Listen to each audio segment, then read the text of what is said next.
Hello, my name is Greg Goldfarb. I am an attorney downtown Miami, Florida. I handle automobile accidents, insurance matters, and a variety of other issues. Welcome to my fourth installation on the series of whether you should pay for automobile insurance when you're renting a vehicle.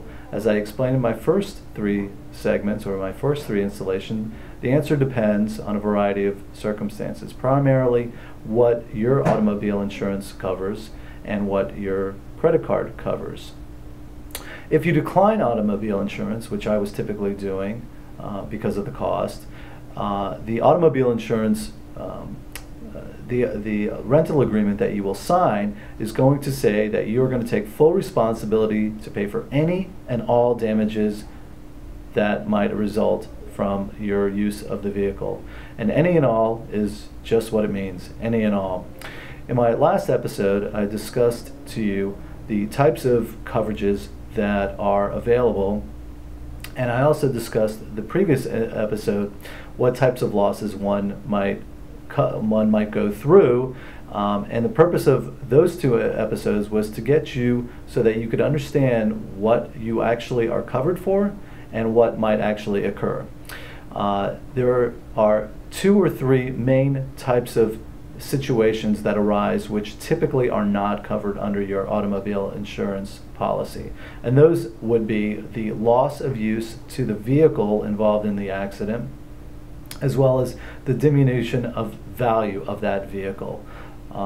So for example, if you're renting a $60,000 vehicle and you have an accident and that vehicle is no longer in use for a month while it's getting repaired, you're going to get a bill from the rental-car company for the amount of time that that vehicle was off use. So if the vehicle was generating $100 a day and it's off the market for 30 days, that would be $3,000.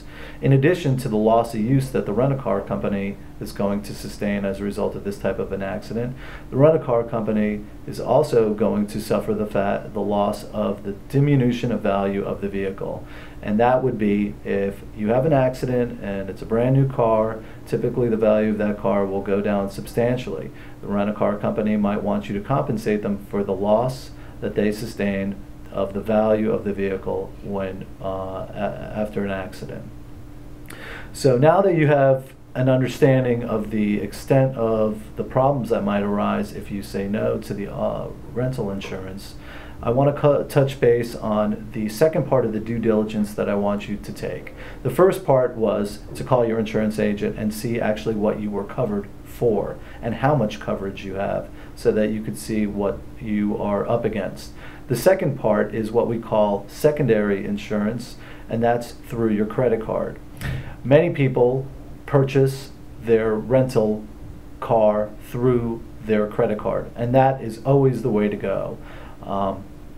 If you want your credit card to provide any protection whatsoever, you must purchase the rental vehicle exclusively through the credit card.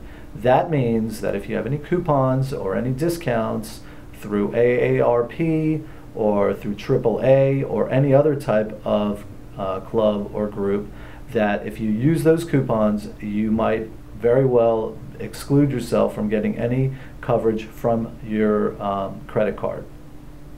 Not all credit cards are the same, and so you're going to have to figure out on your own what your credit card covers. And as I'm sure most of you are now well equipped to do, I would type in on your Google bar whatever the name of your credit card is that you're going to be using to purchase the insurance, to see what types of coverage your secondary or your credit card will provide.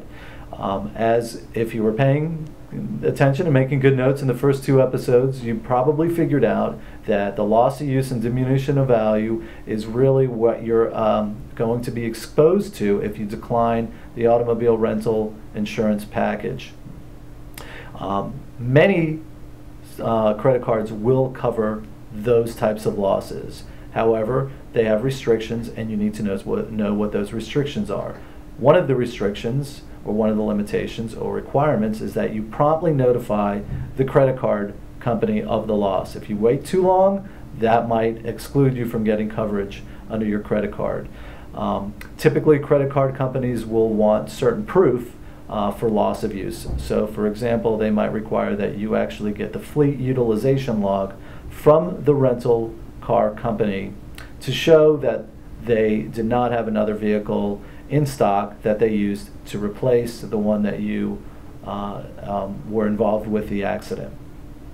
Hopefully you'll never have to get to that point, but that's just one aspect of what you're required to do if you're looking for your secondary coverage or your credit card to pick up what your primary or your automobile insurance policy does not pick up. So again, all the insurance companies are not the same, all the credit cards are not the same. You need to look into both to see what types of coverage you have, whether you are making a wise decision in turning down the automobile rental insurance. Thank you very much.